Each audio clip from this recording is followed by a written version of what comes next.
Micro Motor Madness. Scale down, drive big. Hey everyone, welcome back to Micro Motor Madness channel. Today we're building a 1/24th and 1/18th scale crawler course designed to test our RC crawler's capabilities. This parkour is perfect for analyzing our 4x4 suspension flex, chassis clearance, and overall performance while creating a realistic, natural environment for our rigs. The course will be lightweight, portable, and simple to build. So, grab your materials, and let's get started. Our first step is laying the foundation. The base is made of cardboard and polystyrene for its light weight, making it easy to move around. Start by cutting a cardboard sheet to the dimensions of your course, 1 meter wide by 1.5 meters long. Next, glue 5 centimeter thick polystyrene blocks over the entire surface. I recommend using wood glue because hot glue melts polystyrene. To ensure a strong bond, press down with weights and leave it to dry overnight. Once dry, you'll have a solid, lightweight foundation to work with. It's as simple as that. Now that the base is ready, it's time to shape the terrain. Using a polystyrene cutting tool, carefully carve steep slopes, rocky sections, and rough roads. Always work in a well-ventilated space and wear a mask to protect yourself from toxic fumes. At this stage, do as you wish and let your imagination run wild to create steep slopes, rocky areas by imagining a rough road for your little crawler with a starting point and arrival point.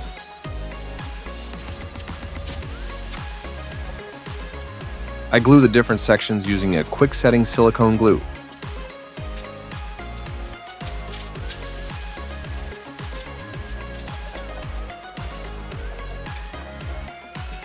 The course measure approximately 1 meter wide by 1.5 meters long and will weigh a little less than 18 kilos, including the structure, the table legs, yes legs, because we are going to make it like a table with legs on wheels to move it easily.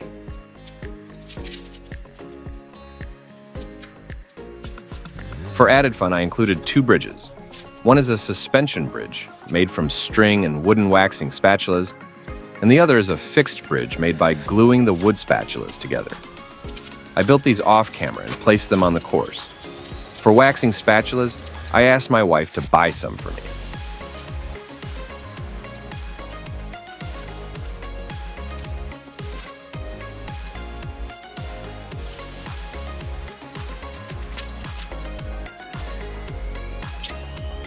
A little recap of all the materials and tools that we use for the construction of this parkour. As for the materials, we use cardboard for the base, the expanded polystyrene for the volume, and to shape forms, lots of plaster cloth, gauze, bandages, rolls, to stiffen and reinforce the structure, the polyurethane expanding foam filler to fill voids and gaps, the wooden waxing spatulas to make the bridges, and finally we use spray paint to bring parkour to life. As for the tools, we use a polystyrene cutting and shaping tool with electrically heated wires. The purchase link for the polystyrene cutting tool is in the description of the video. A cutter, a wood glue, quick-setting silicone glue, a mask to protect yourself from the smoke released when heating the polystyrene, and a pair of gloves. Don't pay attention to the little pump and the pipe. I was expecting to make a small lake with a waterfall. It was too complicated and laborious, and I ended up abandoning the idea.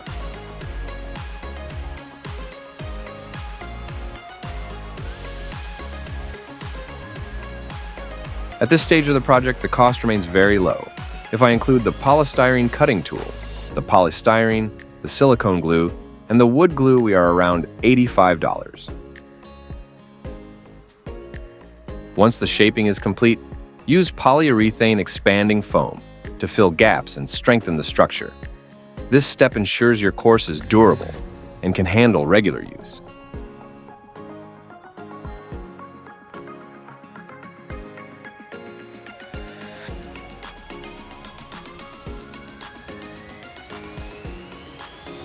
All yellow parts of the parkour are made of polyurethane expanding foam. The polystyrene cutting tool comes with several tips. You can use the heating wires to sculpt asymmetric shapes to eliminate the right angles that are not very natural. Also, you can sculpt scions to simulate repeated wheel passages. You must do this before applying the plaster so that it hardens by marrying these nearly sculpted shapes.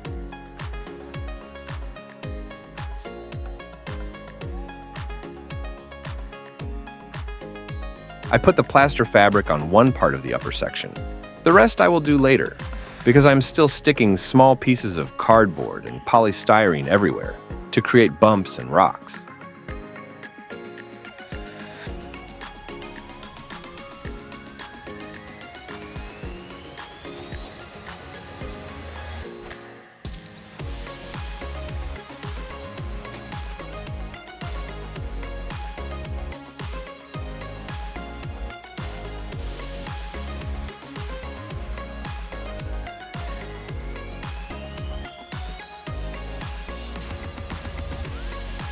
The polyurethane expanding foam and the plaster fabrics cost me $66.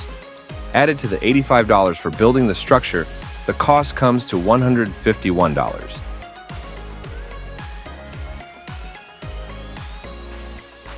Before covering the course with plaster, my son tested it using his Axial SCX-24 Bronco. It's a great way to see how our design performs and make adjustments before moving forward. He also wanted to say hi. So here he is, having fun on our early version of the course.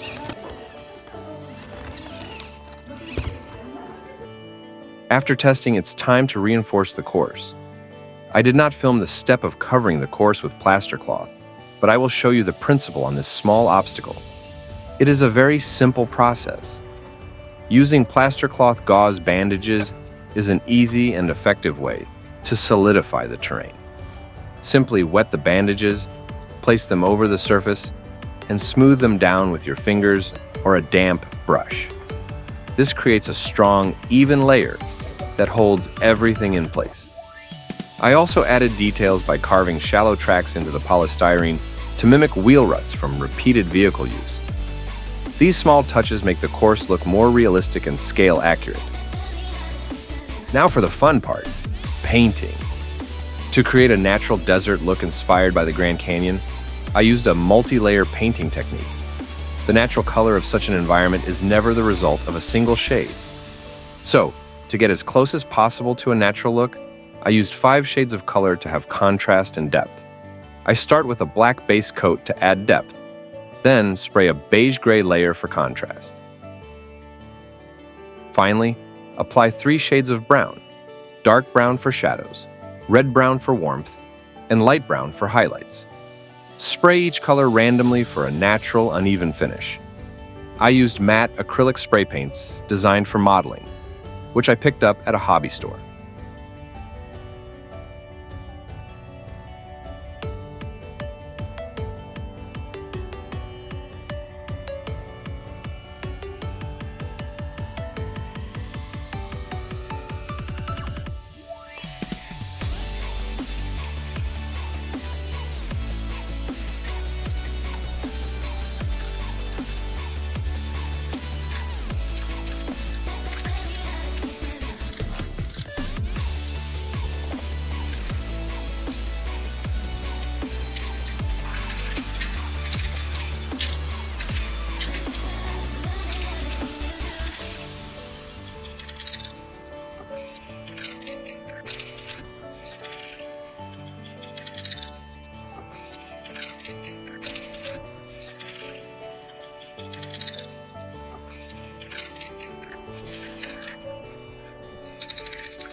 The 5 spray paint cans cost me $48, so the total cost of this project is $199, which is not bad considering we include the cost of the tools used for this build.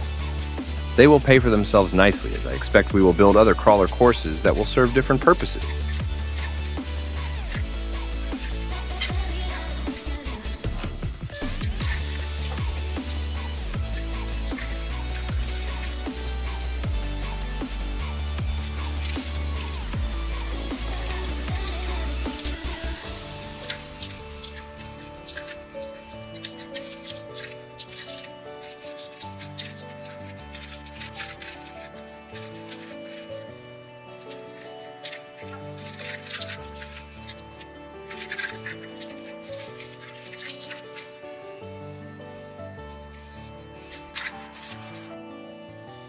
With the painting done, let's take a tour of the finished course. Let's give this parkour a name. I've come up with a few suggestions, and I'd love to hear which one you prefer in the comments. Mini Moab Adventure, the Little Canyon Crawl, Trailblazer Terrain, Crawl Canyon. Personally, I'm leaning toward Mini Moab Adventure. It's inspired by the iconic red rock landscapes of Moab. And as you can see in the picture, we've recreated similar arches, like those found in Utah's Arches National Park. Let me know your favorite.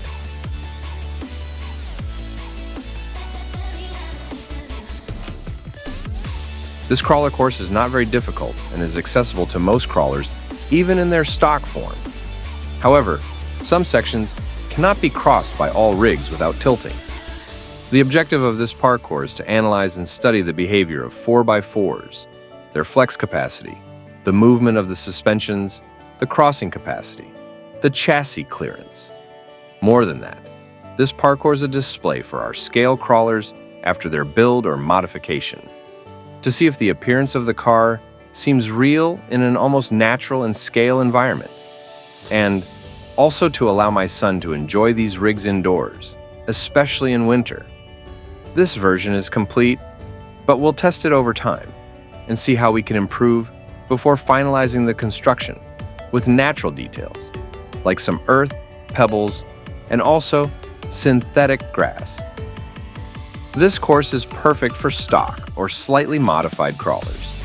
I hope you enjoyed building this with me. Let me know your thoughts in the comments and share your creations. Thanks for watching. Keep crawling, stay creative, and I'll see you in the next video. Your support means the world to us, and we can't wait to share more exciting content with you. So, subscribe, like, and ring that bell. See you in the next one.